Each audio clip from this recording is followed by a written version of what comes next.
All right, y'all, what's up? What's going on? Put you on the tripod real quick, and I want to talk to you about some tires. It is time for something new. Check me out. These are the VeloFlex Corsa EVO TLR. These are the tubeless joints. As you can see, they're 28 mil. I'm gonna talk to you about why I'm going with these tires, right? So I got my new bike, the Factor Austral Van. I'm putting out a lot of content about that. So if you want to see some of that stuff, you can go back and check out the channel for some other things. I was running the Vittoria Corsa Pros tubeless in 30s on my Trek. And then on my Bianchi, I was rolling the GP 5000 tubeless joints in 30s. And those tires are both what's up. I heard a lot about the VeloFlex, but I never rode them before. And I've been interested in them. So another thing I was trying to see is if there's going to be a difference riding tubeless in 28s versus 30, because like I said, these are the 28s, right? I'm going to show you what this tire looks like. These tires, they talk about the rolling resistance is on point. They're supposed to be dumb fast, lighter than the Vittoria Corsa. It's just, they're supposed to be that better tire, right?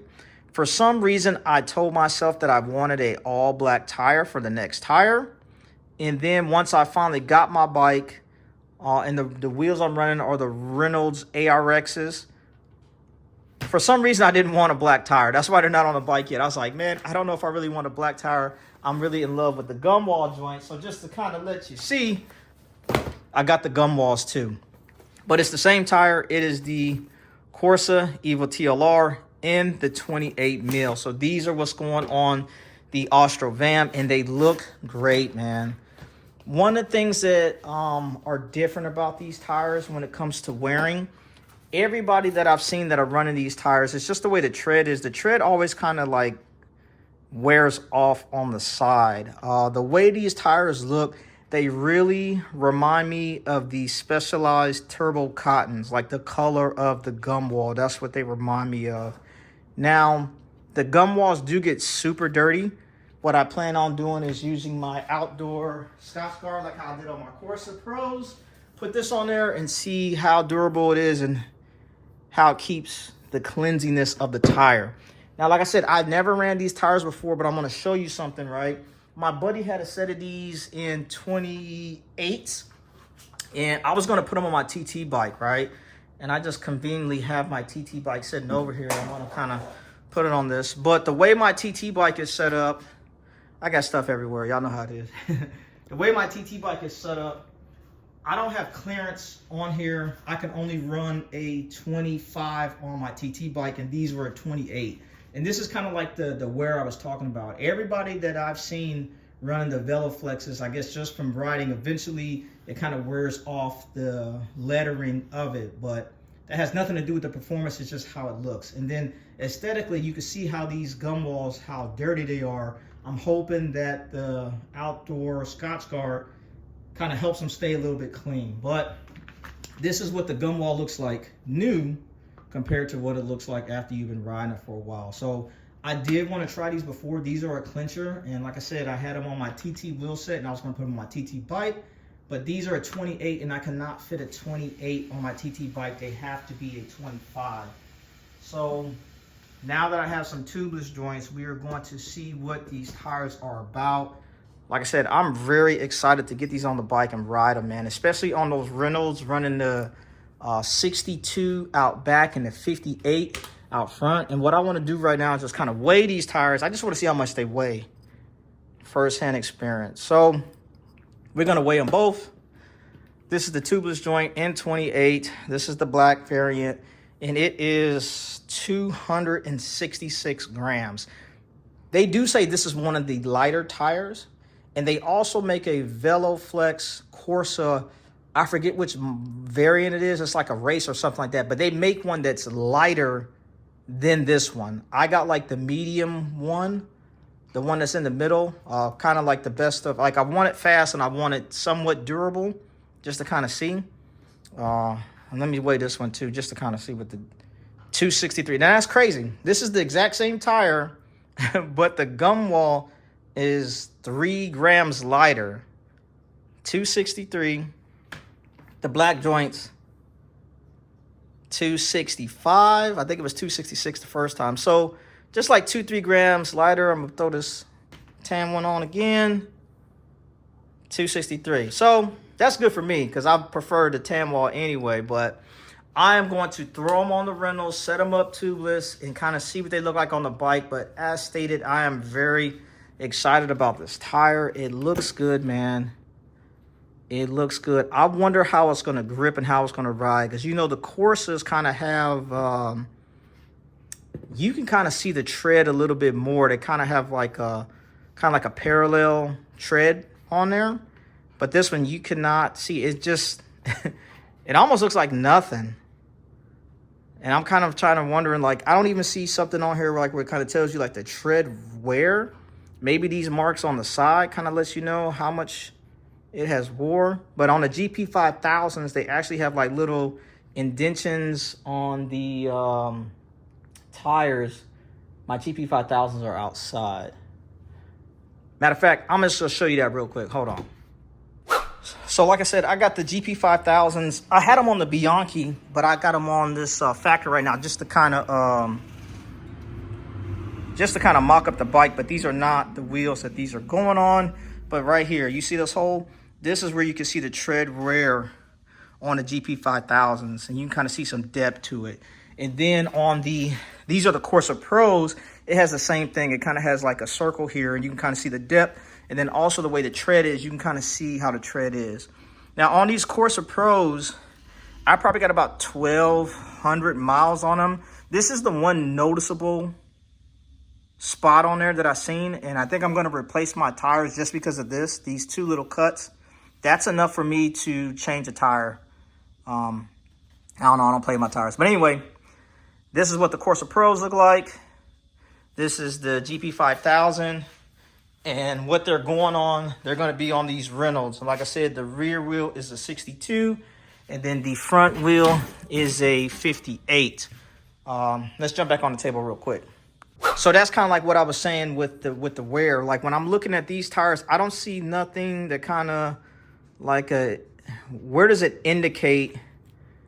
Where does it show you how much wear is on a tire? I don't know if it's just these little lines that's on the side, but that's kind of weird for them to be way on the side like that. These little triple slashes.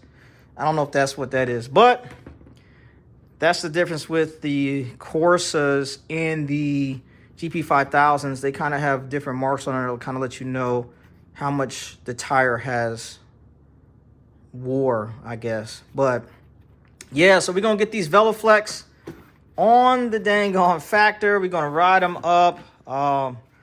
Like I said, I had to have the GumWall. I'm really looking forward to them, man.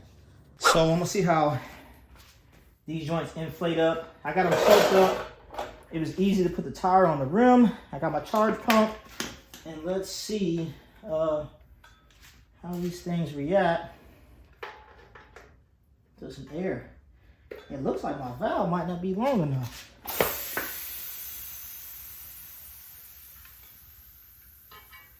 So it's on there, but I did not hear that popping sound.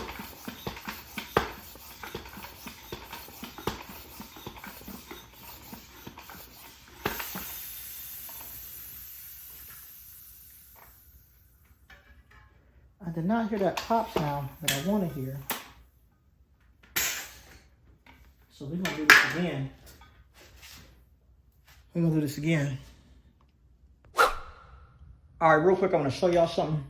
The Reynolds comes pre-taped, and I thought it was going to work out for me, and it didn't. So when I mounted the tire up and I went to inflate it, I was getting a lot of air bubbles. And usually I'll inflate the tire first, and if I'm getting some bubbles around here, that's fine. Long as when you blow the tire up, you hear that pop sound that it seats. Once I hear that and I know it's inflated, then I'll go back and add my sealant. But I wasn't really getting that pop sound like I wanted to. And then when the tire was on, I was getting a lot of air pockets in here. And I use soapy water. That way it'll bubble up and it'll let you know where you're having a leak before you put sealant in and before you try to seal it up. So the wheels came pre-taped, and I thought the tape was good. But as I'm going around and I'm kind of feeling it, you can kind of see like some air pockets that's in here, like the tape. Maybe the tape job wasn't good, or maybe it sat too long, because like I said, it's January now, and I bought these wheels last summer, but them being pre-taped, I figured they'd be good and I wouldn't have to tape them. But once I put the tire on, used my soapy water, and then went to seat the tire, it was, a lot of air was leaking out from here, but also air was leaking out through the spokes, so I knew the tape job wasn't good. And if there's one thing I know about Tubeless, if you don't have a good tape job, then it's just gonna suck, man. So I retaped the wheel. This is my tape job. This is, I prefer the DT Swiss tape. I've used the Stans tape before, but the DT Swiss, I don't know, it's real clean to me. And once I put the tape on, I usually come back with a lighter and I kind of heat it up, because if you look at the top, you can just see how smooth it is, and you can see like the channels in there. That's what you want when you are setting up your tubeless wheels. If you do not have a good tape job, then it's going to suck. Your wheels won't seal. And sometimes it's okay. Well, I'm not gonna say it's okay, but it's not unnormal to have like a little bit of leakage. And that's really not that bad, because once the sealant is in there and you kind of work the sealant around the wheel and you kind of let it set a little bit, the sealant would do its job and fix those minor leaks. But when I go to seat a tire, initially I just use soapy water. If it's not sealing good just with the soapy water, it's not going to seal well with the sealant. So I just wanted to show you that and kind of show you the difference with, this is the tape job that comes with the Reynolds wheels from Reynolds. I don't even know what kind of tape this is. It might be their own kind of tape. And also, one of the things I'm looking at when I'm looking at this tape job, now that I'm looking at it again, you can see the tape kind of stops right before it gets to the hook of the channel. I like my tape to kind of go a little bit more into this hook, kind of go more into there. That way it just seats better, in my opinion. Like if you got a 23 internal width, I would probably go 25, because like if you look at this wheel, you see the tape goes way inside the channel. And that's just gonna help it seat a little bit better. You see how far the tape goes? It goes all the way inside the channel. And if you're looking at the tape on this one, there's a lot, it stops right in the beginning of the channel. I prefer that tape to go deeper into the channel. That way it can get you a better seal. So I just want to show you that. So if you are getting these Reynolds ARXs and you are going to set them up tubeless initially, I would just say retape them. That's just my opinion. Retape them, get you some quality tape, do a good tape job, and then you don't have to worry about it. And also with the Reynolds, it kind of had a, where you put the valve at, it kind of had a pre-punctured hole, so you could put the stem through there. And to me, the hole was kind of larger than it needed to be. And usually what I'll do when I'm going to make this hole, I have like a, this is where the valve goes, I take like a pick, like a small pick that it might be, 3-4 millimeters thickness. And I just put a pick in the middle of it just to kind of make a little pinhole, or you can use a toothpick. And then I use the valve to push the rest of the way through, and that makes the hole. And I think that makes a better seal, in my opinion. And then depending on the type of valve you use, the Reynolds come with valves, but I'll put a link for these on the screen, but these are a different type of valve from Amazon. And you can see it's got like a 4-way channel on there. So when you are putting that sealant in there, and I like the way the plug is on the rubber part that connects with the wheel. I think it seats better and more efficiently. Let me grab this Reynolds. Let me grab this Reynolds one so you can kind of see the difference. All right, check. So this is the Reynolds valve.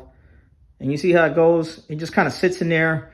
But when the sealant is coming through the valve, this is the only way for the sealant to come through there. And you see the way it connects, how it interacts with the rim. This is what it looks like. And like I said, this is the valve that I like, because you got a 4-way channel. So when the sealant is coming in there, and then the rubber, when you are seating it into the wheel, when it goes up inside, I think it seats a lot better. And then also when you are capping it off on the backside, this is the Reynolds one. As you can see, just got that little small rubber grommet in there. But the grommet is kind of recessed. It kind of sits far back, and I kind of don't like those type of valves when I'm doing tubeless stuff. And I'm gonna show you how this one looks compared to the two. Let me grab it real quick. So look at this one. This is the one I use. And as you can see, you see how the grommet is a lot bigger, and it kind of protrudes out some more. So when you screw it down, you get a better seal, in my opinion. Because just look at the difference. You see how the rubber grommet on this one's kind of recessed more in. This one sticks out a little bit further, so when it makes contact, it creates a better seal. Same thing on the bottom. This is more of a cone shape. It kind of wedges together, you get a better seal. And then also, after a while, I say like every 2-3 months, you put some more sealant in there. It's better, instead of just having one hole out the bottom, you got a hole out the bottom and you got 4 holes on the side. So it's real easy just to refill sealant or add sealant and things like that. And these are the stock ones that come with the Reynolds, but these ones, I got these from Amazon. I want to say they like 20 bucks, and they make all kind of colors. Like on my Trek, I think I got some orange anodized ones. When I was on the Bianchi, I had some purple anodized ones, but these ones I'm just using just a regular black. So just things to note when it comes to these Reynolds wheels. All right, so this is the new tape job, and as you can see, they sealed up way better. I heard the pop sound, and like I was saying, with the tape drop from Reynolds, I was getting some soapy bubbles around the nipples of the spokes, and as you can see, I'm not getting none of that. But that's one of the reasons I like using the soapy water, because it'll tell you where the air is leaking out. So right now, this is just soapy water, just soapy water and air. I know if I hear that sound, that pop sound, it's sealed up. I know it's good. I'll take the air back out. I'll add my sealant, and when I pump it up again, it's ready to go. So I would not trust the tape job from Reynolds. Take the tape off, retape it, and you'll be better off. That's all I got for y'all. All right. The tires are super easy to mount. Already did the first one. Did not need a tire lever or anything like that. But what I wanted to show also is the inside of this tire. Look at the inside of this thing. This is very dope. It's really thick. I can see like some puncture protection in here. But just the way it looks on the inside, I haven't seen a tire that looks like this. I've ran the MV tubeless tires, the Vittoria Corsa Nexus, the Vittoria Corsa Pros, the GP 5000s, and none of them looked like this on the inside. This was just very different and very unique. So I definitely wanted to capture that on camera. But anyway, time to get this other one mounted up. So I'm going to show y'all this process real quick. So I got my charge pump. It's charged up to the max. This is my rim. The tape job is complete. I got the DT Swiss tape on there. I got the valve on there. So the first thing I'm gonna do, this is just soapy water, and I'm just gonna soap the entire rim. That's what I do. Hit it with that soapy water. After I hit it with the soapy water, same thing with the tire. I hit my tire with the soapy water, so that way it's on both sides of the beads. And all this stuff I'm just gonna wipe off after I get everything mounted up. I want my logos in the center with the valve stem. I'm hoping this looks good on camera. I don't really know. I'm kind of just like shooting in the blind. Like I said, these tires are very easy to mount. Once you get one side on, I'll make sure that this side of the tire is on the back end of the valve, which it is. Put the rest of the tire on. When I did the first one, I didn't need a tire lever or nothing. It went on pretty easily. And if you're having trouble mounting a tubeless tire, sometimes you just got to get the tire in the center of the channel for it to go on. So right now it's getting like kind of tight, but not unbearable. You just got to work it a little bit. And because this tire is soapy, it shouldn't be too difficult. This one is giving me a little more problem than the first one did. But it's not nothing that's like unbearable. As you can see, it's going on there. So boom. Now it's on there. I am making sure the tire is sitting in the middle of the rim, which it is. And like I said, I got my charge pump on there. It is packed to the max. Put this on here and it should blow up and seal. Yes, it did. And I heard that little pop. I kind of give it some more air. And right now I'm going up to about, that is 80 PSI. And what I'm looking for now is just making sure, seeing where the air is at. If it's stuff just like around the bead, that's fine. But like I said, with the original Reynolds tape, I was getting air and soapy bubbles coming out around the nipples, which it is not doing. So that's it. Now that I see that it's got a good seal and ain't nothing but soapy water, and I know what's on there, now I can deflate the tire, add my sealant, put the valve core on, re-inflate, kind of spinning around a little bit, let the sealant get around and do what it does, and then put it on the bike, man. But that's it. The VeloFlexes, they're very easy to work with. They're super soft, very pliable. I didn't have to do nothing to it. I've had tires like the GP5000s, when I mounted them up, I had to throw them in the dryer so they got a little loose so they can, before they fit on the wheel. And that's a 30. They should have been way easier to put on there. These are 28, no issue. You see how I did it? It went right on there. So that's it.